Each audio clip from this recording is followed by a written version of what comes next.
Hi everyone, welcome to this channel. आज के editorial में हम डिस्कस करने वाले हैं द राइट प्राइस। किस चीज़ की राइट प्राइस? 5G स्पेक्ट्रम आपने सुना होगा कि हमारे देश में रोल आउट होने वाला है। उसकी क्या होगी? नीलामी की जो प्रक्रिया है वो गवर्नमेंट करती है, फ्रिक्वेंसी बेचती है। उस फ्रिक्वेंसी पे जो कंपनियां हैं काम करती हैं और उस फ्रिक्वेंसी के आधार पर कोई भी सर्विस हमें प्रोवाइड करवाती हैं, जैसे 2G हो गया, 3G हो गया और 4G।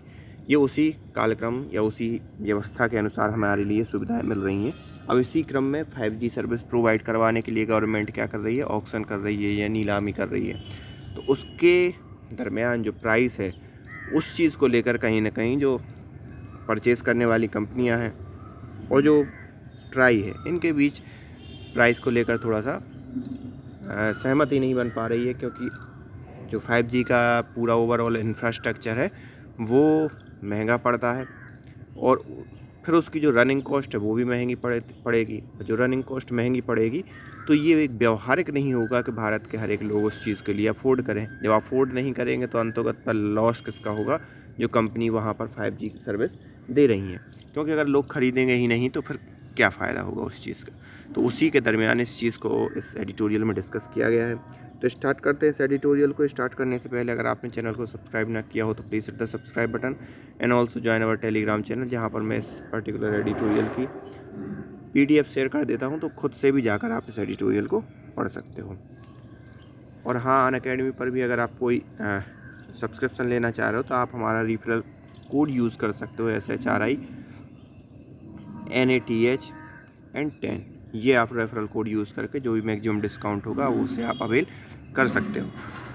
तो स्टार्ट करते हैं। TRAI might need to revisit its recommendation to ensure the viability of telecom. तो ट्राई के लिए चाहिए कि वो फिर से रिविजिट करे, फिर से सोचे अपनी रिकमेंडेशन के बारे में, जो भी बोली को लेकर जो उन्होंने रिकमेंडेशन दी हैं, जिससे क्या हो कि टेलीकॉम सेक्टर के लिए एक वायबल ऑप्शन हो। टेलीकॉम सेक्टर उस चीज़ का क्या करे? स्वागत करे।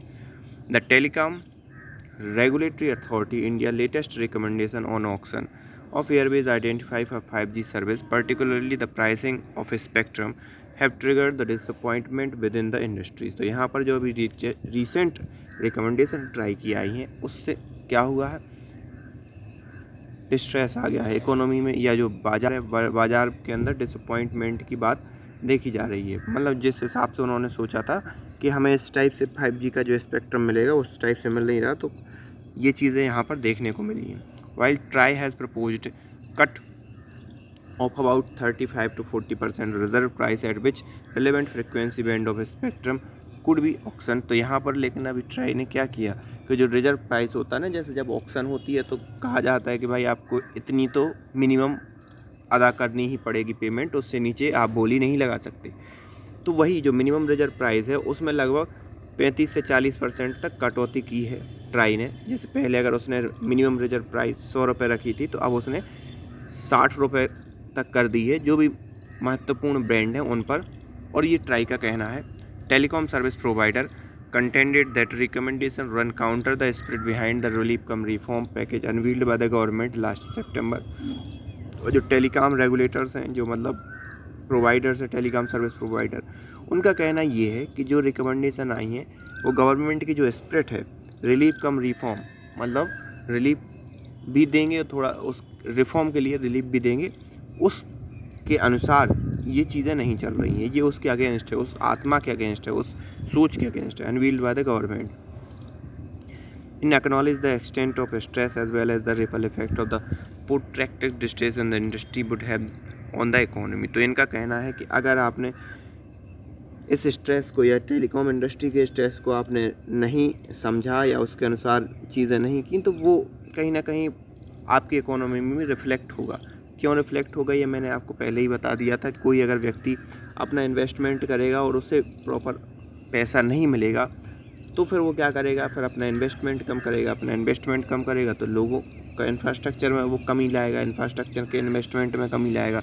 जब इंफ्रास्ट्रक्चर के इन्वेस्टमेंट में कमी लाएगा तो लोगों को जॉब कमी होंगी। वो कहीं ना कहीं वो एक पूरा साइकिल हो जाता है। जैसा कि एक किसी क्षेत्र में एक फैक्ट्री अगर लगती है तो उस फैक्ट्री से कहीं ना कहीं भले ही 5 परिवार, 10 परिवार, 100 परिवारों को लाभ होता हो, लेकिन उन 100 परिवारों को रोज़गार देने, उन 100 परिवारों की जीवन यापन की व्यवस्था करने का काम वो फैक्ट्री करती है। लेकिन अगर फैक्ट्री ना होती तो फिर क्या होता, वहाँ पर कुछ ही नहीं होता। वो 100 परिवार भी उन्हीं गरीब परिवारों के अंतर्गत आ जाते जो अपनी बेसिक ज़रूरतों के लिए लड़ाई करते रहते हैं जीवन में। तो ये एक चीज़ है, इसीलिए उन्होंने कहा कि वो उसका रिपल इफेक्ट होगा इकोनॉमी के अंदर। Industry would have economy. The government had time decide to among other measures to increase in acknowledging the extent as well as the reflect distress would have on the economy. The Union Cabinet had the time decided to among the measure to increase the tenure to spectrum assignment to 30 year from 20 year. तो यहाँ पर union cabinet ने decide क्या किया, कुछ जो major हैं उनके साथ मतलब जो भी सुधार जो किए गए, उन्हीं सुधार या उन्हीं उपायों के समकक्ष एक और उपाय उन्होंने किया।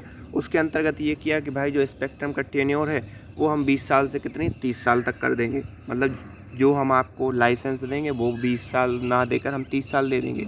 लेकिन साथ ही साथ क्या किया, the regulator however has proposed charging 1.5 time the reduced reserve price for the 30 year tenure on spectrum, thereby virtually negating the proposed cut and undermining the government aim to making the spectrum affordable enough to encourage greater participation in the auction। तो यहाँ पर government ने ये कहा कि चलो हम एक और आपको देते हैं कि अगर आप 20 साल नहीं 30 साल तक आप लेते हो तो आप क्या करो, जैसे पहले 40-100 रुपये था, 40% गवर्नमेंट ने कम कर दिया, कितना हो गया 60 हो गया।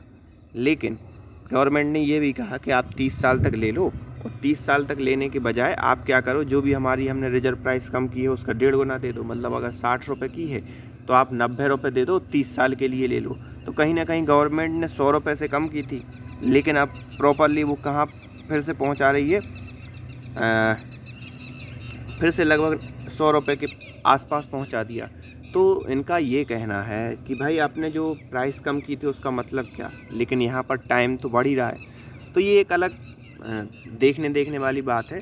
लेकिन जो अभी कंपनियां हैं जो ख़रीदती हैं उनका ये कहना है कि ऐसे गवर्नमेंट ने क्या कर दिया है कि जो खुद की जो प्राइस कम की थी उसका अब कोई महत्व ही नहीं रह गया, क्योंकि आपने एक कम करके फिर ये बोल दिया कि आप 30 साल के लिए ले लो और 1.5 गुना प्राइस दे दो। मतलब पहले 100 दे रहे थे तो 90, तो उतना ज़्यादा कोई ऐसा फ़र्क नहीं है। Aim to making spectrum to encourage greater participation, और जो गवर्नमेंट चाह रही थी कि ज़्यादा से ज़्यादा लोग पार्टिसिपेट करें, तो आपने वो प्राइस फिर से उसी लेवल पर पहुंचा दी लगभग।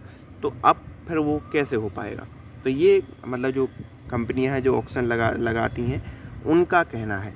आयरनिकली विडम्बना ये है, TRAI recommendation side November letter from DOPT which has underscored the fact only 37% spectrum on offer at the last auction. तो यहाँ पर एक लेटर था DOT का, ट्राई ने उसके आधार पर ये रिकमेंडेशन नवंबर में निकाली थी, और लेटर पर क्या लिखा था कि सिर्फ 37% स्पेक्ट्रम ही क्या गए हैं, जो मतलब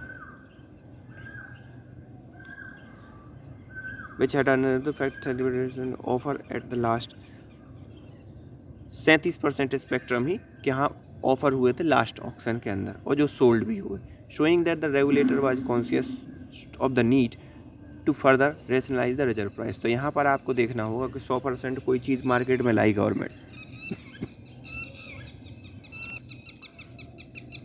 और उसमें सिर्फ 37% बिके।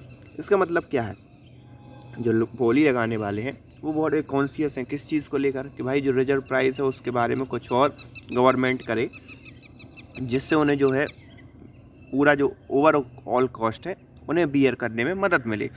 Try reasoning for the reserve price and elaborate consultative process notwithstanding a pair steep and conservative approach that discount the challenge that industry is currently facing as well as the significant capital investment needed to moderate the country's telecom network। तो यहाँ पर जो try की reasoning है reserve price को लेकर के, उन्होंने 40% कम की और ज़्यादा समय के लिए 1.5 गुना बढ़ा के प्राइस बढ़ा दिया। एलेबरेट कंसल्टेटिव, तो यहाँ पर ये बताती है कि एक कंसल्टेटिव प्रोसेस थी, ना कि इस चीज़ की प्रोसेस थी कि उस पर, और एक कंजर्वेटिव प्रोसेस भी थी रिजर्व प्राइस को मतलब रिजर्व प्राइस निर्धारित करने में एक कंजर्वेटिव अप्रोच भी थी। कैसी मतलब कंजर्वेटिव अप्रोच थी कि भाई उसने जो भी इंडस्ट्री के चैलेंज टेलीकॉम इंडस्ट्री जो फेस कर रही है उस चीज़ को क्या कर दिया, नज़रअंदाज कर दिया। और साथ ही साथ ये चीज़ भी नज़रअंदाज कर दी कि मान लो जैसे एक 5G स्पेक्ट्रम अगर बनता है कहीं पर या कहीं पर भी 5G का टावर लगाते हैं तो उस पर जो ओवरऑल कॉस्ट है उस पर बहुत खर्चा पड़ता है। वो सब खर्चा मिला के जब कोई रेगुलेटर लाइसेंस भी आपका महंगा ख़रीदेगा, वो सब खर्चे भी बियर करेगा और फिर वो लोगों के पास जाएगा तो किस रेट में किस प्राइस पे बेचेगा। मोस्टली लोग तो अफोर्ड ही नहीं कर पाएंगे। तो ये पूरा एक वो है, इनका कहना था कि वो एक कंसल्टेटिव प्रोसेस ना कि एक रियलिटी को लेकर उन्होंने ट्राई रिजर्व प्राइस निर्धारित किए। तो ये इनका कहना है कि भाई आप फिर से रिविजिट करो जो भी प्राइस है उनको लेकर। A look at some of the countries that have so far successfully rolled out 5G networks show that Japan and South Korea avoided auction। तो यहाँ पर जिन जिन कंट्रीज़ ने अभी 5G सर्विस अपने देशों में शुरू की उनका अगर देखें तो उन्होंने क्या किया है, उन्होंने ऑक्शन वाली प्रणाली नहीं रखी। उन्होंने ये बोल दिया कि भाई कौन कौन सक्षम है और अपने जो विवेक है उसके आधार पर गवर्नमेंट ने डिसाइड किया कि ये टेंडर इसको जाना चाहिए, ये टेंडर इसको जाना चाहिए। Japan and South Korea avoided auction and instead adopted the discretionary approach to spectrum allotment. True, this approach was abandoned by India। लेकिन ये बात सही है कि ये जो बारी विवेक मतलब बगैर ऑक्शन वाली जो अप्रोच है वो इंडिया के द्वारा क्या कर दी गई, छोड़ दी गई है। क्यों छोड़ दी गई है? आपको मालूम होगा 2G घोटाला नाम से बहुत प्रचारित हुआ था और उसमें क्या चीज़ सामने निकल कर आई थी कि लोगों ने कुछ ऐसे लोगों के नाम आए थे जिन पर केस चल रहे हैं, केस कहीं कहीं साबित भी हो गए, कहीं साबित होने के लिए वेट हो रहा है। उसमें ऐसे लोगों के नाम आए थे कि उन्होंने अपने अपने प्रिय रेगुलेटर्स को या अपने जो मनचाहे रेगुलेटर्स को स्पेक्ट्रम दे दिए और बाकी पूरा मार्केट ऐसे ही बैठा रहा। तो ये चीज़ अगर आप सही तरीके से करते हो तो ठीक है, लेकिन अगर आप सही तरीके से नहीं करते हो तो इसमें भ्रष्टाचार की गुंजाइश ज़्यादा रहती है। तो हमारे सुप्रीम कोर्ट ने 2012 में इस चीज़ को क्या कर दिया, बंद कर दिया। ग्रांट ऑफ 2G लाइसेंस है, मैंडेट ऑक्शन है द बेस्ट मेथड। और यहाँ पर साथ ही सुप्रीम कोर्ट ने कहा कि जो बोली लगाने वाली अप्रोच है वो बहुत अच्छी है और साथ ही साथ मेथड टू ओबिएट मतलब कम मुक्त कर देना किस चीज़ से, मालफिजनेंस मतलब जो भी भ्रष्टाचार टाइप की चीज़ होती है, in the exercise of discretionary power तो यहाँ पर जो डिस्क्रिशनरी पावर में जो भ्रष्टाचार होता था उसको ख़त्म करने के लिए जो ऑक्शन है या बोली लगाने वाली प्रणाली है वही सही है। 2012 में सुप्रीम कोर्ट ने ये चीज़ कही। Still an auction would ensure that resource being offered is actually bid for the utilise only if the price is available for the industry. लेकिन साथ ही साथ हमें ये भी देखना पड़ेगा कि जो ऑक्शन के अंदर हम रिजर्व प्राइस रखते हैं, जो भी प्राइस का सेटलमेंट हम करते हैं वहाँ पर जो भी प्राइस, जैसे मान लो मैंने किसी चीज़ का मैंने एक फॉर्म की या खेत हुआ 200 एकड़ का खेत, मैंने क्या किया, बोली लगाई उसके लिए। अब मैंने 200 एकड़ खेत के लिए बोली अगर मैंने लगाई और मैंने उसकी प्राइस कितनी रख दी, 10,000 करोड़। तो ये क्या वायबल है या ये एक व्यवहारिक है क्या? नहीं, बिल्कुल व्यवहारिक नहीं है। तो इस टाइप की चीज़ें भी आपको ध्यान में रखनी पड़ेंगी कि आप अगर बोली लगा रहे हो तो आप उसकी एक व्यवहारिक इंडस्ट्रीज़ को लेकर इंडस्ट्रीज़ का एनालिसिस करके एक व्यवहारिक अप्रोच अप्लाई करो, जिससे ये हो कि वो जो इंडस्ट्री या जो लोग खरीद रहे हैं उस चीज़ को, वो उस चीज़ से उतना मुनाफा कमा पाएँ, ना कि उस चीज़ को लेकर वो घाटे में जाए। India's telecom point to fact that even today their ability to invest in the infrastructure required to cover length and the breadth of the country and simultaneously ensure the optimum reach availability signal in dense urban areas is somewhat constrained by the high cost of spectrum relative to the global average, as well as the lowest realization in term of the average revenue per user। तो यहाँ पर वर्तमान में अगर देखा जाए India की telecom industries की कि अगर वो चाहें कि उन्हें हर एक घर तक पहुंचना है, हर एक गांव तक पहुंचना है और उनकी जो बैंडविड्थ है वो भी इतनी प्रॉपर मिलनी चाहिए कि हर एक व्यक्ति को जितनी स्पीड वो बोल रहे हैं उतनी स्पीड ही मिले। तो इसके लिए बहुत बड़ा जो खर्चा है वो बहुत ज़्यादा आएगा हमारे यहाँ। और अगर हम उसके रिटर्न की बात करें कि कंपनी जो कितना कमाती है, तो हमारा जो पर यूज़र जो रेवेन्यू है वो भी बहुत कम है ग्लोबल एवरेज के हिसाब से। मतलब खर्चा ज़्यादा है और जो रेवेन्यू हम जनरेट कर रहे हैं ग्लोबल एवरेज के हिसाब से वो बहुत कम है। तो ये सब चीज़ें हमें हमारे भारत में हैं, क्योंकि आपने देखा होगा कि कभी-कभी जैसे क्या होता है कि वर्तमान में जैसे जियो है, हम अपनी 4G सिम के ही आधार पर बात करें, तो अगर जियो के यूज़र ज़्यादा हैं जिस एरिया में, तो उसमें आप कितने ही बड़ा प्लान ले लो, आपकी स्पीड कहीं न कहीं कम हो ही जाएगी, कंप्रोमाइज़ होगी ही होगी आपकी स्पीड। तो ये क्यों होता है? क्योंकि वहाँ पर एक प्रॉपर इंफ्रास्ट्रक्चर, उतने टावर नहीं हो, उतनी सब चीज़ें ना हो, तो फिर ये चीज़ें आपको देखने को मिलती हैं। और इस लैगिंग को ख़त्म करने के लिए आपको इन्वेस्टमेंट की ज़रूरत है, और जो इन्वेस्टमेंट भारत के में महंगा है। कुछ चाइनीज़ कंपनियां 5G के जो कंपोनेंट है वो बहुत सस्ते दामों पर दे रही थी, लेकिन भारत ने उस चीज़ को ब्लॉक कर दिया। नो डाउट कई और देशों ने भी चाइनीज़ कंपनियों को ब्लॉक कर दिया है, लेकिन अगर हम बात करें अपनी, तो हमारा जो कंपोनेंट कॉस्ट है वो ज़्यादा है कंपेयर टू दूसरी अदर चीपेस्ट कंट्री। एग्जाम्पल के तौर पर अगर हम चाइना की कंपनी को लेते हैं तो for the government realise its goal to netting optimum revenue from auction of spectrum even as ensure that India does not end the lagging behind the rollout of 5G service. Policymaker need to insist to try revisited recommendation. तो यहाँ पर India के लिए कोशिश करनी चाहिए कि वो 5G में पीछे ना हो, और 5G में पीछे ना हो मतलब क्या करना पड़ेगा आपको, अपनी जो रिकमेंडेशंस हैं उनको फिर से रिविजिट करना पड़ेगा। इंडस्ट्रीज़ के जो लोग हैं उनसे बैठ कर सलाह मशवरा करें, आप भी खुद अपने लेवल पर मार्केट को एनालाइज करें, कहाँ कितनी प्रोडक्शन कॉस्ट पड़ रही है, कितनी इंफ्रास्ट्रक्चर को लगाने की कॉस्ट पड़ रही है, और उससे हम कितना रेवेन्यू जनरेट कर पाएंगे। इन सब चीज़ों को देखते हुए फिर से रिकमेंडेशन कर, फिर से नई पॉलिसी बनाए government. The economy can ill afford any further disruption in the linchpin sector. तो यहाँ पर कहना ये है कि इकोनॉमी अब अफोर्ड नहीं कर सकती कोई भी, मतलब ऐसे आप अगर गलत निर्णय को, और ये गलत निर्णय उस सेक्टर में जो कि एक पूरी की पूरी बैकबोन बना हुआ है आज की डेट में। आपको मालूम होगा कि जो डिजिटल वर्ल्ड है पूरी बैकबोन टेलीकॉम सेक्टर से चल रही है। नेट हो, इंटरनेट हो, उसके तो आधार पर चलने वाली पूरी इकोनॉमी एक, मतलब कहना चाहिए एक महत्वपूर्ण फैक्टर है